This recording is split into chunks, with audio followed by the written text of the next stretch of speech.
샬롬 샬롬 샬롬 샬롬. 하나님 사랑합니다. 여러분 주 안에서 사랑합니다. 오늘 이사야 43장 1절에서 28절까지 전체 중에서 중심이 16절에서 21절. 16절에 보니까 나 야훼가 이같이 말하노라. 바다 가운데 길을 큰 물 가운데 지름길을 내고. 오늘 제목입니다. 큰 물 가운데 지름길을 내셨어요. 누가? 하나님께서. 우리 전체적인 부분 주석 살펴보고 갑니다. 43장 부분의 1절에 보면 야곱아 너를 창조하신 야훼께서 지금 말씀하시느니라 이렇게 시작하죠. 이스라엘아 너를 지으시니가 말씀하시니라. 너는 두려워하지 말라. 내가 너를 구속하였고 내가 너를 지명하여 불렀나니 너는 내 것이라. 야곱아 이렇게 부르죠. 성경에서 아주 야심가 또한 사기꾼의 기질을 가지고 태어난 그러한 존재입니다. 그렇게 묘사되어 있지만 그런 하나님으로부터 많은 자녀와 물질의 복을 받은 사람이기도 합니다. 왜냐하면 하나님을 경외했기 때문이에요. 하나님을 너무나 좋아했어요. 또한 그의 생애를 통하여 하나님의 신실하심과 자비로우심을 증명해 보임으로 믿음의 선진들들 속에 들어가는 은총을 입습니다. 그 믿음의 선지 속에 들어가는 복. 히브리서 11장 21절에 말씀합니다. 그 이름인 야곱과 이스라엘은 이스라엘 민족 전체를 가리키거나 대표하는 명칭으로 사용되죠. 아주 영광스러운 이름을 받게 되죠. 민수기 23장 23절에 보면 야곱을 해야 할 정술이 없고 이스라엘을 해야 할 복술이 없도다. 그때 야곱과 이스라엘에 대하여 놀랄진대 하나님께서 행하신 일이 어찌 그리 크냐 하리로다. 이렇게 얘기하고 있습니다. 신명기 32장 9절에도 야훼의 분비 쓴 자기 백성이라 야곱은 그가 택하신 기업이로다. 오죽하니 이렇게 말씀하죠. 내가 내 영광을 위하여 지었고 그를 내가 만들었다. 7절에 보면은 말씀합니다. 내 이름을 불려주는 모든 자고 내가 내 영광을 위하여 창조한 자로 오게 하라. 그를 내가 지었고 그를 내가 만들었느니라. 창조의 목적은 뭐예요? 하나님께 영광 돌리기 위해서. 이사야 43장으로 보면 21절에 이 백성은 내가 나를 위하여 지었나니 나를 찬송하게 하리 함이라. 마태복음 5장 13절에서 16절에도 너희는 세상 빛이라. 그들로 너희를 착한 행실을 보고 하늘에 계신 너의 아버지께 영광을 돌리게 하라. 창조의 목적은 율법과 계명을 지키는 것이다 라고 에베소서 2장 10절에도 우리는 그가 만드신 바라 그리스도 예수 안에서 선한 일을 위하여 지으심을 받은 자 이 일은 하나님의 전에 예비함 이렇게 말하죠. 우리로 그 가운데 행하게 하심이라. 율법을 지키는 것은 출애굽 구원의 목적이기도 하다. 출애굽기 13장 8, 9절에 야훼 율법이 내 입에 있게 하라. 이런 야훼께서 강하신 손으로 너를 애굽에서 인도하여 내셨음이니라. 율법과 계명을 지키는 것은 사람의 본분입니다. 전도서 12장 13, 14절에 이래 결국을 다 들었으니 하나님을 경외하고 그의 명령을 지킬지어다. 이것이 모든 사람의 본분이니라. 네, 말씀하죠. 눈이 있어도 듣지 못하는 백성이라고 8절에 말씀하고 있습니다. 8절에 보면 눈이 있어도 듣지 못하고 귀가 있어도 듣지 못하는 백성을 이끌어내라. 얼마나 안타까우면 이렇게 말씀하시겠어요. 42장 이사야 42장 18, 9절에 너희 못 듣는 자들아 들으라. 너희 맹인들아 밝히거라. 누가 야훼 종같이 맹인이겠느냐. 예레미야 5장 21절에도 어리석고 지각이 없으며 눈이 있어도 보지 못하며 귀가 있어도 듣지 못하는 백성이여 이를 들을지어다. 보면 내 제물로 나를 공경하지 아니하였느니라. 23절에 말씀하죠. 이스라엘 백성들이 하나님께서 받으시는 예배를 드리지 않았다라는 거예요. 23절에 보면 내 번제의 양을 내게로 가져오지 아니하였고 내 제물로 나를 공경하지 아니하였느니라. 나는 제물로 말미암아 너를 수고롭게 하지 아니하였고 유향으로 말미암아 너를 괴롭게 하지 아니하였거늘 너는 나를 위하여 돈으로 향품을 사지 아니하며 희생의 기름으로 나를 급족하게 하지 아니하고 내 죄짐으로 나를 수고롭게 하며 내 죄악으로 나를 괴롭게 하느니라. 하나님을 영화롭게 하지 않았다라는 거죠. 내 제물로 나를 공경하지 아니하였다. 하나님께서 받으시는 예배를 드리지 않았다라는 거죠. 신명기 32장 17절에 그들은 하나님께 제사하지 아니하고 귀신들에게 하였으니 곧 그들이 알지 못하던 신 근래에 들어온 새로운 신들 너희의 조상들이 두려워하지 아니하는 것들이로다. 이렇게 말씀합니다. 이외에도 아모스 5장 25절 사도행전 7장 42, 3절에 증거합니다. 전체적인 추석 보죠. 인간은 스스로 존재하는 자가 아니죠. 하나님이 가진 모든 것도 인간이 만들어 취한 것이 아닙니다. 하나님의 자녀로 택함을 입어 얻게 된 구원은 더더욱 우리의 노력이나 능력으로 된 결과가 아니죠. 우리가 잘나거나 특별해서 받은 은혜도 아닙니다. 모든 것은 하나님이 주신 거예요. 은혜죠. 하나님 우리가 가진 모든 것을 공유해 주시는 은혜의 제공자이시라는 것. 지금도 그분은 은혜를 베풀고 계세요. 이 순간도 우리가 은혜 안에서 예배를 드리고 있습니다. 마음이 예배를 드려야지 하는 마음이 드는 것도 하나님의 은혜이죠. 창조의 은혜입니다. 생명을 주셨어요. 하나님이 그 세계를 창조하시기 전에 이 세계 내에 하나님 이외에 다른 존재는 없었죠. 어떤 생명도 없었습니다. 1절에 너를 창조하신 야훼께서 이렇게 말씀하시죠. 이스라엘아 너를 지으신 이가 말씀하시니라. 두려워하지 말아라. 내가 너를 구속하였고 내가 너를 지명하여 불렀나니 너는 내 것이니라. 말씀이 너무너무 귀한 말씀입니다. 하나님은 생명을 주신 생명의 공이자 우리가 살아 움직일 수 있고 사유할 수 있는 것은 다 생명을 주셨기 때문이다. 그분의 창조사역이 아니었다면 우리는 이 세상의 어떤 즐거움도 고통도 느끼지 못했을 것이다. 창세기 2장 7절입니다. 생명 창조 야훼 하나님의 땅을 흙으로 사람을 지으시고 생기를 그 코에 불어넣으시니 사람이 생명이 되니라. 아멘. 생명과 호흡을 주셨어요. 사도행전 17장 25절에 또 무엇이 부족한 것처럼 사람의 손으로 섬김을 받게 한 것이라고 말씀하죠.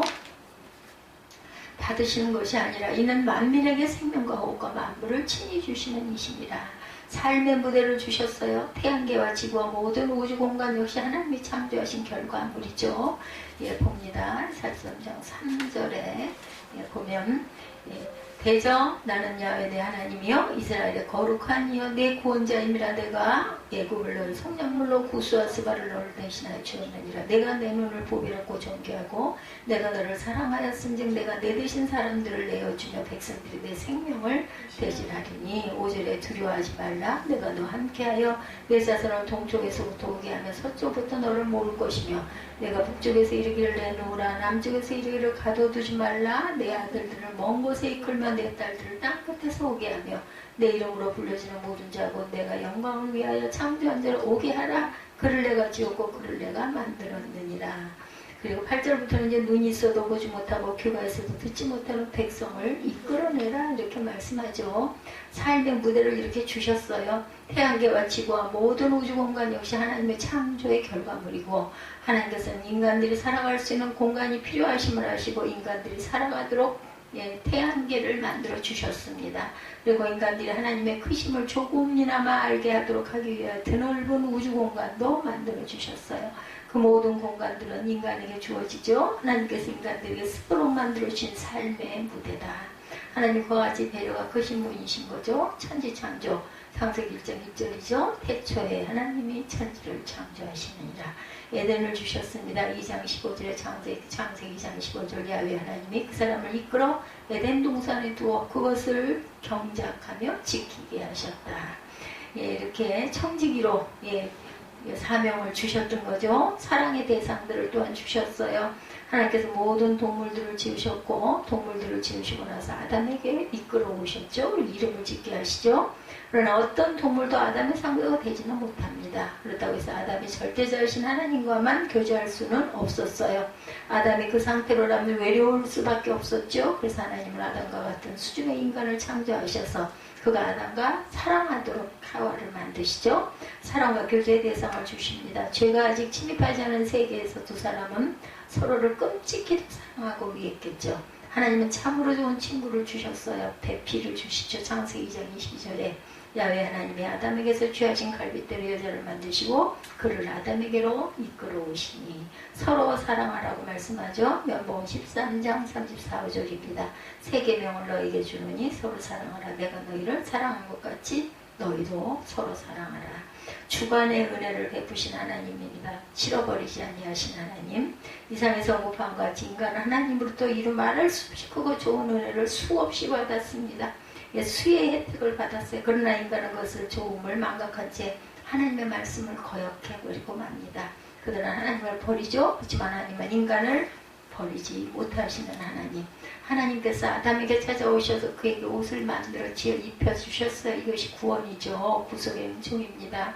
예, 창세기 3장 21절에 죄악 속에 있던 아브라함을 부르시기도 합니다. 창세기 12장 1절에 고통 중에 있던 이스라엘 백성을 구출하시고 죄 중에 있는 자들을 부르고 계시는 하나님. 지금도 옷을 지어주셨어요. 3장 21절이죠. 창세기 야훼 하나님의 아담과 그의 아내를 위하여 가죽옷을 지어 입히니라. 구원이죠. 잊지 아니하시는 하나님. 이사야 49장 15절입니다. 여인이여 지금 젖 먹는 자식을 잊겠으며 자기 태에서 난 아들을 긍휼히 여기지 아니하겠느냐. 그들은 혹시 잊을지라도 나는 너를 잊지 아니할 것이라.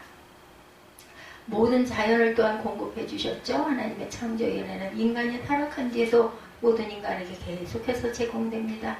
하나님께서는 살인한 가인에게도 공기를 주셨고 비를 주셨고 양식을 주시고 보호하시죠. 예, 그가 땅에서 필요한 것들을 얻도록 자연의 혜택을 또한 거두지 아니하시고 오늘날에도 인간들은 하나님을 찾지도 섬기시지 아니하는 하나님께서는 그들에게 때를 따라 비를 주시고 햇빛을 주시고 산소를 주시고 또한 두려워하여서 그들이 나를 죽일 거 하나이다 하니 하나님 뭐라 그러셔요? 너를 죽이는 자에게 내가 그 죄를 7배를 더하여 주겠다고 그러시죠. 하나님을 섬기는 백성들에게도 동일하게 하나님 모든 자연은 은총을 베푸십니다. 하나님은 자비하시고 인애가 많으시고 또한 세계를 보존하시는 하나님입니다. 적절한 것들을 예비하셨어요. 시편 147편 8절입니다. 하나님이 무백성을 다스리시며 그의 거룩한 보좌에 앉으셨도다. 그를 힘입어 삽니다. 우리는 사도행전 17장 28절에 증거합니다.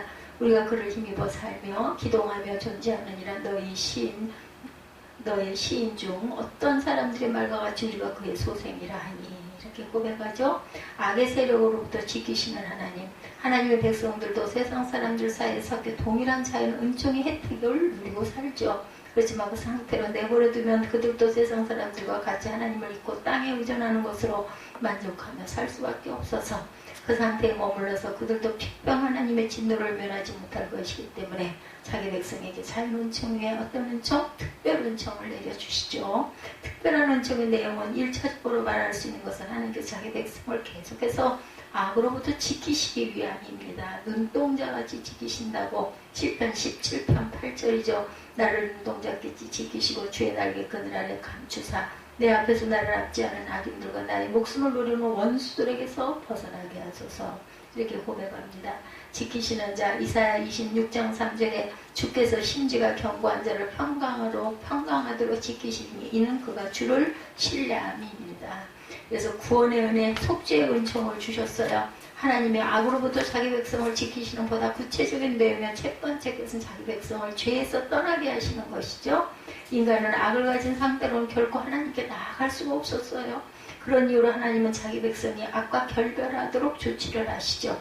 그가 어떻게 해요? 그 이유로 하나님 자기 백성이 악과 결별하도록 하셨는데 아들을 대신 죽게 하시죠. 자기 백성을 죄에서 건져주시고 악의 영향력에서 해방되게 하시는 그러한 구속의 은총, 왕의 속죄제 에스겔 45장 17절 군주의 본부는 번제와 소제와 전제를 명절과 초하루와 안식일과 이스라엘 족속의 모든 정한 명절에 갖추는 것이니 이스라엘 족속을 속죄하기 위하여 그 속죄제와 소제와 번제와 감사제물을 갖출지니라.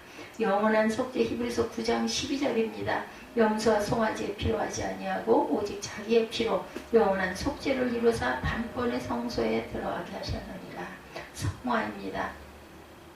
존재론적으로 볼 때 예수 그리스도의 구속사역으로 말미암아 구속사역으로 말미암아 하나님의 백성들은 죄에서 자유하게 되죠. 그렇지만 현실적인 입장에서 하나님의 자녀들은 마지막 때를 거치지 아니하는 한 아직 완전한 존재가 아니에요. 여전히 죄를 지을 수 있습니다. 또 죄를 짓습니다. 그 죄에서 온전히 떠나도록 하나님 자기 자녀를 연단시키시죠. 세상에서 죄와 싸워 이기도록 독려하십니다. 물론 스스로 싸우게 하면 반드시 패하죠. 그러므로 누구를 성령을 보내셔서 이기도록 도우시죠. 이것을 성화의 과정이다. 지혜 장성한 사람이 되어야 되겠죠. 고린도전서 14장 20절입니다. 형제들아 지혜는 아이가 되지 말고 악에는 어린아이가 되라. 지혜는 장성한 사람이 되라. 아멘. 그리스도의 충만한 분량이 오기까지 에베소서 4장 13절이죠. 우리가 다 하나님의 아들을 믿는 것과 이는 그 아는 일에 하나가 되어 온전한 사람을 이루어 예, 그리스도의 장성한 분량이 충만한 데까지 이르도록 함이라 이렇게 말씀하세요. 예, 그래서 10절에 보니까 나 야훼가 말하노라 너희는 나의 증인 나의 종으로 택함을 입었나니 이는 너희가 나를 알고 믿으며 내가 그인 줄 깨닫게 하려 함이라. 나의 전에 지음을 받은 신이 없었느니라 나의 후에도 없으리라. 나 곧 나는 야훼라 나 외에 구원자가 없느니라. 내가 알려주었으며 구원하였으며 보였고 너희 중에 다른 신이 없었나니 그러므로 너희는 나의 증인이요 말씀하죠. 예, 나는 하나님이니라 야훼 말씀이니라. 과연 태초로부터 나는 그인 내 손에 건질 자가 없도다. 내가 행하리니 누가 막으리요. 너의 구속자 이스라엘의 거룩한 이 야훼가 말하노라. 너희를 위하여 내가 바벨론 사람을 보내 모든 갈대아 사람에게 자기들이 연락하던 배를 타고 도망하여 내게 가게 하니라. 나는 야훼 너의 거룩한 이 이스라엘의 창조자의 너의 왕이니라. 나 여호와가 이같이 말하노라. 바다 가운데 길을 큰 물 가운데 지름길을 내고 병과 말과 군대의 용사를 이끌어내어 그들이 일시에 엎드러져 일어나지 못하고 소멸하기까지 꺼져가는 등불 같게 하였느니라. 너희는 이전 일을 기억하지 말며 옛날 일을 생각하지 말라. 보라 내가 새 일을 행하니 이제 나타날 것이요 너희가 그것을 알지 못하겠느냐. 반드시 내가 광야의 길을 사막의 강을 내리니 장차 들짐승들 곧 승냥이와 타조도 나를 존경할 것은 내가 광야의 물을 사막의 강들을 내어 내 백성 내가 택한 자에게 마시게 할 것임이라. 이 백성은 내가 나를 위하여 지었나니 나를 찬송하게 하려 함이라. 그러나 야곱아 너는 나를 부르지 아니하였고 이스라엘아 너는 나를 괴롭게 여겼으며 내 번제의 양을 내게로 가져오지 아니하였고 내 제물로 나를 공경하지 아니하였느니라. 나는 제물로 말미암아 너를 수고롭게 하지 아니하였고 유향으로 말미암아 너를 괴롭게 하지 아니하였거늘 너는 나를 위하여 돈으로 향품을 사지 아니하며 희생의 기름으로 나를 흡족하게 하지 아니하고 내 죄짐으로 나를 수고롭게 하며 내 죄하고 나를 괴롭게 하였느니라. 나 곧 나는 나를 위하여 내 허물을 도말하는 자니 내 죄를 기억하지 아니하리라. 너는 나에게 기억이 나게 하라. 우리가 함께 변론하자. 너는 말하여 내가 으로므로 나타내라. 내 시조가 범죄하였고 너희 교사들이 나를 배반하였으나 그러므로 내가 성소의 어른들을 욕되게 하여 야곱이 진멸당하도록 내어주며 이스라엘의 비방거리가 되게 하리라. 이렇게 말씀하죠. 그래서 볼 때 우리는 항상 주님의 사랑으로 구속을 입었고 영화롭게 하신 하나님이죠. 성도의 구속과 이 세상에서의 죄와 전쟁이 끝나면 마지막 날 하나님의 권능에 의해 모든 하나님의 자녀들이 호련히 변화되어 하나님 나라에 들어가 합당한 온전한 존재로 화하죠. 아직은 완성된 단계가 아니에요. 그죠? 이것이 하나님이 이제까지 주시고자 하신 구원의 완성이다. 하나님은 자기 백성에게 은혜를 주시고 지금도 일하고 계시죠. 유다시대의 백성도 마지막으로 들림받을 성도도 이 은혜를 향해 달려왔고 달려가고 있습니다. 영원한 온전한 존재가 되도록 계시록 7장 16절에 그들이 다시는 줄이지도 아니하며 목마르지도 아니하고 나 아무 뜨거운 기운에 상하지도 아니하리니 온전한 신부가 되죠. 계시록 21장 2절에 또 내가 보매 거룩한 성 새 예루살렘이 하나님으로부터 하늘에서 내려오니 준비한 것이 신부가 남편을 위하여 단정한 것 같더라. 아멘. 그래서 43장은 이스라엘 백성들은 모든 것을 잊고 그저 육신이 원하는 방향으로 되돌아가고자 했다. 하나님은 그것을 불쌍히 여기시고 그들을 각성시키사 처음부터 그랬던 것처럼 그들에게 은혜를 베푸십니다. 이 은혜는 여전히 죄 가운데 허덕이는 우리에게 동일하게 내려지고 있어요. 마지막 때에는 완전함이 복으로 주어질 것이죠. 이 완전을 소망하며 항상 감사하는 가운데 은혜 받을 자답게 우리가 살아가야 되겠죠. 믿음으로 우리는 살아야 합니다. 16절에서 21절이 오늘 본문이라고 그랬죠. 야훼가 이같이 말하노라. 바둑 가운데 길을 큰 물 가운데 지름길을 내고 병과 말과 군대의 용사를 이끌어내어 그들이 일시에 엎드러져 일어나지 못하고 소멸하기를 꺼져가는 등불 같게 하려 했느니라. 너희는 이전 일을 기억하지 말며 옛날 일을 생각하지 말라. 보라 내가 새 일을 행하리니 이제 나타날 것이다. 너희가 그것을 알지 못하겠느냐. 반드시 내가 광야의 길을 사막의 강을 내리니 장차 들짐승 곧 승냥이와 타조도 나를 존경할 것은 내가 광야의 물을 사막의 강들을 내어 내 백성 내가 택한 자에게 마시게 하기 때문에 너희들이 나를 경외할 것이라는 거죠. 이 백성은 나를 위하여 지었나니 나를 찬송하게 하려 합니다. 찬송받기 위해서 우리를 구원하셨어요. 사람들이 제일 두려워하는 것은 불확실한 미래. 그렇죠? 사람들은 불확실성을 나쁘고 악한 것이라고 여기기까지 합니다. 그 이유는 모든 것을 계산적으로 평가하기 때문이죠. 사람들은 자신이 목표하는 것을 이루지 못하면 실패한 인생이다 이렇게 단정합니다. 그러나 성공인지 실패인지에 대한 평가는 우리가 내릴 수 있는 것이 아니죠.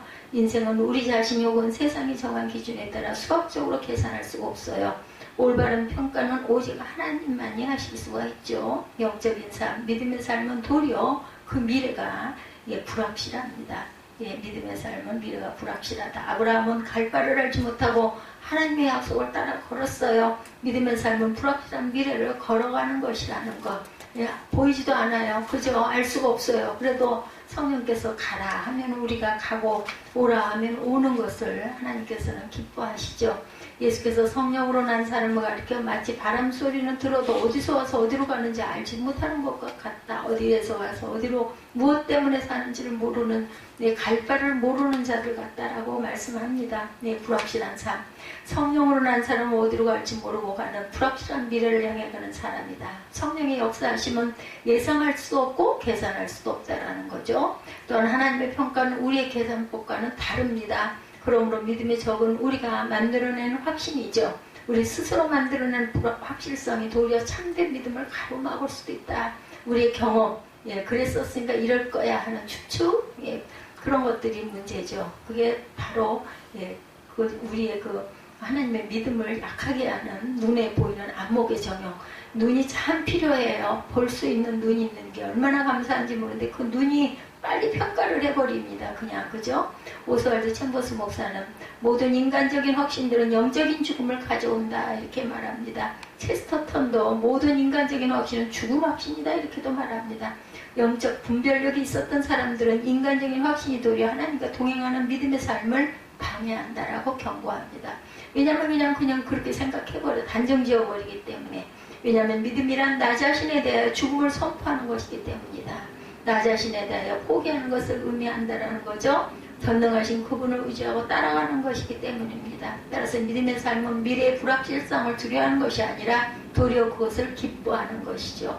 그래서 자신을 부인하고 내 십자가를 지고 나를 따르라 말씀을 하시죠. 하나님을 믿음으로 살아간다는 것은 모든 일이 불확실하다는 것을 기쁘게 받아들인다라는 뜻이기도 합니다. 어떤 사람은 우리가 알지 못하는 미래에 대해 한숨을 쉬고 두려워하며 맞이합니다. 그러나 어떤 사람은 매일매일 불확실성 자체를 기뻐하고 하나님께서 어떤 일을 행하실지를 기대하고 내가 모르는 것이기 때문에 기대와 믿음으로 내일을 맞이한다라는 것. 하나님을 신뢰할 때 미래의 불확실성을 두려움이 아니라 믿음으로 맞이할 수 있고 또 뭐해요? 그것을 사모함으로 어떤 일이 일어날까 기대하게 되죠. 과거에 연연하지 않는 것, 믿음으로 미래를 여는 첫 번째 태도는 자신의 과거에 연연하지. 그랬었으니까 또 이렇게 될까? 이게 아니에요. 지나간 일을 기억하지 말라. 과거에 연연하지 말아라. 18절에 말씀하고 있네요. 너희는 이전 일을 기억하지 말며 옛날 일을 생각하지 말라. 아멘. 옛날 일을 생각하지 말아라. 그때 그랬었으니까 또 그러겠지 이렇게 생각을 하지 말라는 거죠. 과거는 기억으로 남아 있습니다. 좋은 기억도 있고 나쁜 기억도 있어요. 문제는 그 기억이 우리의 미래를 결정하도록 우리 스스로 확신을 만들어낸다라는 거죠. 이러지 말라는 거죠. 기억은 반드시 확신을 만들어냅니다. 부정적인 확신도 있고 긍정적인 확신도 있어요. 과거에 성공을 계속한 사람은 미래에도 성공할 것이라고 확신하고 있을 것입니다. 과거에 실패를 계속한 사람은 미래에도 또 실패할 거야 이런 생각을 자꾸 하면 그럼 잘 될 일이 없죠. 그러나 문제는 것이 긍정적인 확신이든 부정적인 확신이든 하나님께서 주시는 믿음의 삶을 가로막는다라는 것은 똑같다라는 거예요. 우리가 행할 일은 과거의 삶에 있었던 죄고 그 죄악의 그 습관을 기억하지 않는다는 것. 우상을 숭배했던 죄와 이별을 선언하는 거죠. 철저한 회개로 과거의 죄를 끊어내야 한다는 것입니다. 우리가 성공이라고 생각했던 것에도 죄가 있을 수 있고 실패라고 하던 것에도 죄가 있을 수 있어요. 옛날 로바에 쓰던 단어 중에 우리가 잘 아는 말씀이죠. 메멘토 모리라는 말. 라틴어로 죽음을 기억하라는 뜻이죠. 원정 전쟁에서 승리를 거두고 개선행진하는 장군이 노예를 시켜서 행렬 낸 뒤에 메멘토 모리라는 말을 외치도록 했다고 합니다. 전쟁에서 승리했다고 우쭐대지 말아라. 오늘은 개선 장군이지만 너도 언젠가는 죽을 수 있다. 그러므로 겸손하게 행동하라는 지혜로운 외침이었죠. 우리는 스스로에게 메멘토 모리를 외칠 줄 알아야 한다는 겁니다. 하나님께서 내가 성공하기 때문에 사랑하시는 것이 아니에요. 또한 실패했기 때문에 나를 버리시는 분도 아니시죠. 하나님은 과거에 성공한 사람에게만 미래를 주시지 않습니다. 실패한 사람에게는 미래를 허락하시지 않는 것도 아닙니다. 과거에 연연하지 않는 사람이 믿음으로 새로운 미래를 열 수 있다는 것. 우리에게 남아있는 기억들을 하나님 앞에서 다시 점검하고 기억해야 할 것과 기억하지 말아야 할 것을 구분하고 우리 삶에 있었던 죄악을 철저하게 끊어내야 합니다. 하나님께서 새 일 행하시는 것을 믿는 것이 또한 믿음이죠. 믿음으로 미래를 여는 두 번째 태도는 하나님께서 새 일을 행하실 것을 믿는 것, 우리의 눈으로 보이는 것으로 단정하지 않는 것 첫 번째, 두 번째는 새 일을 반드시 행하실 것이라는 것을 믿는 것. 야곱아 이스라엘아 이것들을 기억하라. 이사야 44장 21절이죠. 너는 내 종이다. 내가 너를 만들었다. 너는 내 종이다. 이스라엘아 내가 너를 잊지 않으리라 말씀합니다. 예전의 일, 오래전에 있었던 일을 기억해라. 나는 하나님이니 나밖에 다른 신이 없다. 나는 하나님이니 나 같은 이가 없다. 이사야 44장 9절이죠. 우리의 기억에 있어야 할 가장 중요한 내용은 창조주 하나님이시라는 것. 나를 창조하신 하나님은 변치 아니하시는 하나님. 그렇죠? 나는 그분의 백성이고 그분의 종이라고 기억하는 것이 중요합니다. 새 일을 행하신 하나님의 창조주 하나님이시기 때문입니다. 하나님의 창조는 끝난 것이 아니죠. 섭리하고 계시고 지금도 주관하고 계시고 이 땅을 심판하실 것이고 새하늘과 새 땅을 창조하시는 하나님. 지금도 육신의 생명을 계속 창조하고 계시죠. 또한 영원한 생명을 우리에게 창조해 주고 계시기도 합니다. 창조하신 하나님의 임재하신 새 일을 행하신 하나님을 바라보는 것이 우리의 진정한 미래를 여는 것이다. 사람들이 미래에 대해 두려워하는 것은 어떤 일이 일어날지 모르기 때문이라지만 그것은 틀린 말이고 거짓말입니다. 미래에 일어날 일을 다 알면 두려움이 없어질까요? 아니죠. 더 두려워합니다. 신명기 1장에 보면 광야 여정에 대한 해석이 나오죠. 가나안 정탐 사건. 모세가 해석합니다. 그 사건을 잘 읽어보면 가나안 정탐은 하나님께서 먼저 하라고 하신 것이 아니에요. 백성들로부터 아이디어가 나온 거죠. 우리가 가서 미리 좀 보자. 어떤가? 들어가도 괜찮을까? 하나님은 가라. 내가 너에게 땅을 주리라. 반드시 점령하리라 하셨는데 그만 어떤지 우리가 정탐해야 되지 않겠느냐? 사람들이 만든 거예요. 하나님은 그 땅에 들어가라고 하셨어요. 약속한 땅이라고, 약속의 땅이라고 그 땅을 내가 너에게 주겠다고 하셨어요.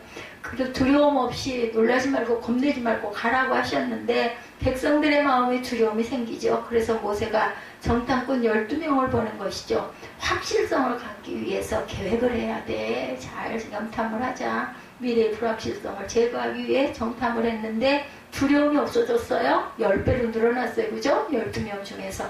거의 한 85%? 이 정도로 늘어납니다.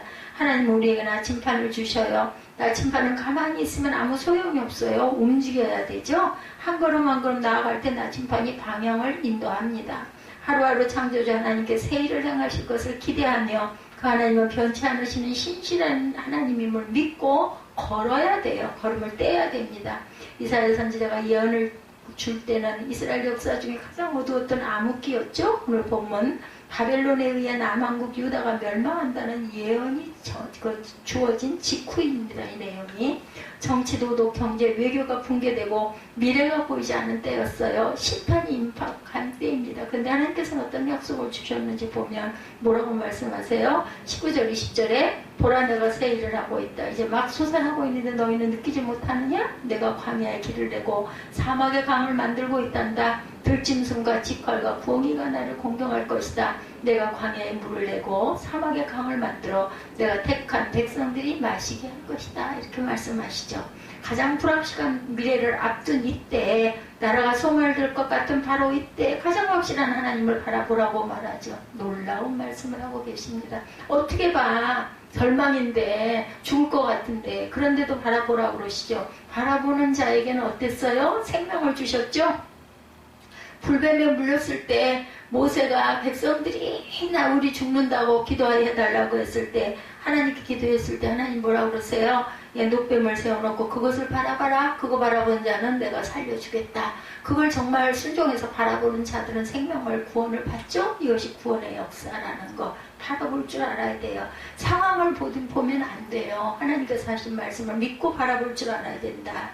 예, 믿음이 생길 수가 없어요. 상황을 바라보면 깜깜해. 뭐 어떻게 살아. 근데 믿음이란 상황을 보고 다 판단하는 것이 아니고, 통계를 내는 것이 아니고, 숫자를 분석하는 것이 아니고, 창조주 하나님께서 새 일을 행하실 것을 바라보라는 것입니다. 광야를 걷고 있을 때 광야의 길을 내시고, 사막을 걷고 있을 때 사막의 강을 내시는 하나님을 바라볼 수가 있다는 거예요. 뭐 할 때? 걸을 때, 실제로 내가 겪을 때 바라볼 수 있는 눈을 주시고, 그걸 통해서 살아 일어날 수 있도록 힘을 주신다라는 것. 세상은 광야고 사막은 사막입니다. 들어가지 말아야 할 곳입니다. 그곳은 피해야 할 곳입니다. 그러나 하나님은 광야에도 길을 내주시고 사막에도 강을 내주시고 새 일을 행하신 하나님이심을 증거해 주신다는 거. 어떻게만 알 수 있어요? 가봐야 알아요. 바라보고만 서가지고 저거 어떻게 가? 나 못 가. 이렇게 하고 있으면 변해지는 게 아무것도 없습니다.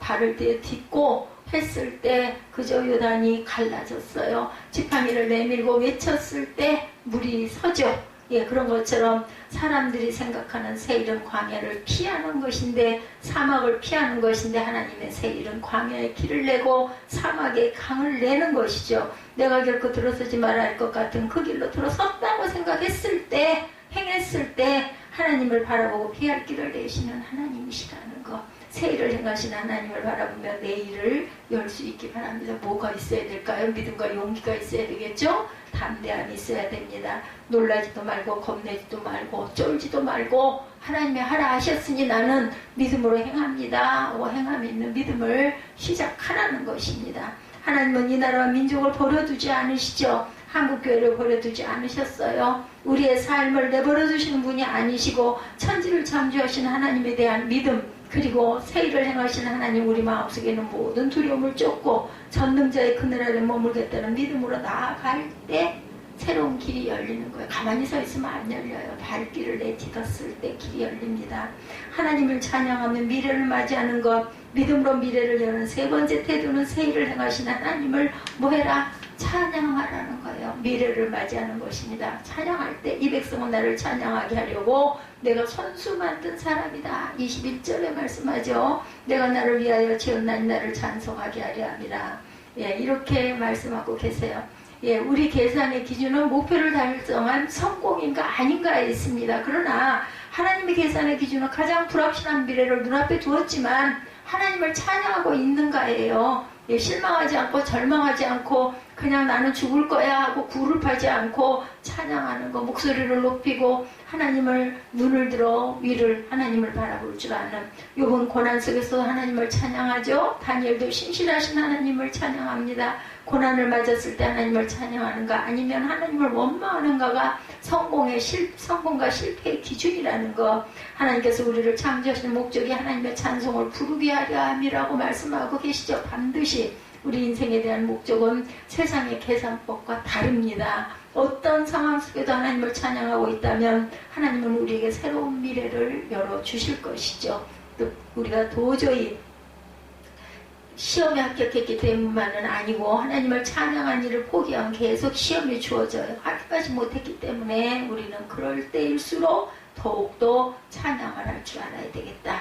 하나님께서 새로운 일을 행하실 것을 믿고 하나님을 먼저 믿고 찬송하라는 거죠. 안 됐더라도 될 것을 믿고 바라보고 찬양하라는 것입니다. 믿음의 찬송은 우리의 불확실한 미래를 여는 가장 중요한 열쇠라는 것. 미래가 분명하게 보이지 않을지라도 하나님을 찬양하며 미래를 맞이하시기 바라보며 법칙하시죠. 나의 미래가 하나님의 찬송, 하나님의 기쁨, 하나님의 영광을 위해 살아가는 인생이 되시기를 결단하며 하나님을 찬송하는 저와 여러분이 되시기 바랍니다. 현재는 너무나 불확실하고 답답하고 암담하고 아무것도 보이지 않고 광야와 사막과 같을지라도 믿음으로 신실하신 하나님을 찬양하시기 바랍니다. 모세가 세상에 태어났을 때는 죽을 수밖에 없는 절망적인 시대였어요. 히브리인들이 번성하고 있었기 때문에 바로가 살해명령을 내립니다. 히브리인들의 아들이 태어나면 무조건 죽이라고 하죠. 예, 모세의 어머니 요게벳은 모세를 3개월 동안 숨겼지만 더 이상 아이가 울음소리가 커지고 자라다 보니 이제는 더 이상 숨길 수가 없어서 갈대상자를 준비하고 엽전과 송진을 버리고 아기를 나이갈 뚝을 따라 나이는 갈대 사이에 두죠. 요괴벳이 모세를 갈대상자에 뉘어 떠나보낼 때 어떤 마음이었을까요? 얼마나 마음이 애이고 찢어졌을까요? 나라 전체의 불황한 환경도 중요하지만 어머니에게는 모세가 더 중요하겠죠. 모세의 미래를 하나님께 맡겨드린 것입니다. 얼마나 대단한 결단이었을까요? 모세만큼 불확실한 미래가 어디 있겠습니까? 갈대상자에 아무런 능력도 없어 애기라서. 그죠? 파도만 치면 그냥 파도에 그냥 먹혀버리고 배 가라앉아버릴 수도 있습니다. 아무것도 할 수 없는 갓난아기입니다. 누가 돌봐주지 않으면 굶주려 죽을 수도 있고 어떤 위험이 닥칠지 알 수 없습니다. 잠시 보호할 수 있는 갈대상자만이 모세의 생명을 보호하는 유일한 수단이었죠. 그 불확실한 미래의 요괴에서 모세를 갈대상자에 두고 하나님께 맡기고 기도했겠죠. 삶이 모세가 처한 삶처럼 죽음 앞에서 절박할 수 있습니다. 자녀의 삶이 부모의 힘으로는 도저히 어찌할 수 없는 절망적일 수도 있습니다. 이 나라와 민족의 상황이 우리 힘으로는 어찌할 수 없는 상황일 수도 있어요. 불확실한 미래를 한숨을 쉬면서 맞이하겠습니까? 아니면 하나님을 기대하고 소망하시겠습니까? 요괴벳이 모세를 갈대상자에 넣어 하나님께 맡겨드렸듯이 하나님을 찬양하며 미래를 맞이하고 전능하신 하나님을 바라볼 때 우리의 참 주인이시고 참 부모이신 하나님께 믿음으로 내어 드릴 때, 나를 내어 드릴 때, 내어 놓을 때 하나님께서 우리에게 새로운 길을 내어주시고 새로운 강을 주시고 새로운 생명을, 구원의 생명을, 영원한 생명을 주신다라는 것을 잊지 않는 저와 여러분들이 되시기를 주님의 이름으로 축복합니다.